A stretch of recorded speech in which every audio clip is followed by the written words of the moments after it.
हथेजी हथेजी में दीगर दर्जनों मौज़ूआत की ख़वातीन गवर्नमेंट हाई स्कूल हथेजी में कायम एहसासिक कॉलेज सेंटर से अपनी रकम बआसानी वसूल कर रही थी, लेकिन गुज़िश्ता 3-4 दिनों से हथेजी में एहसासिक कॉलेज सेंटर को असिस्टेंट डायरेक्टर BISP अहमदपुर शिरकिया ने बिलावजह बंद कर दिया है, जबकि तहसील पर कायम दीगर एहसासिक कॉलेज सेंटर पर ख़वातीन को रकम दी जा रही है।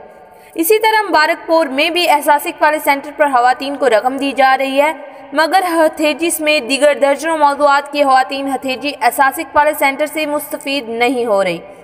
ख़वातीन सारा दिन एहसासिक कॉलेज सेंटर हथेजी के चक्कर लगाकर परेशान हैं।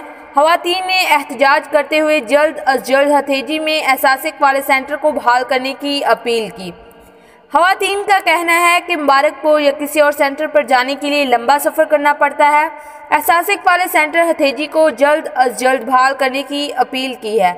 मलिक जावेद, तहसील रिपोर्टर, अहमद शिरकिया।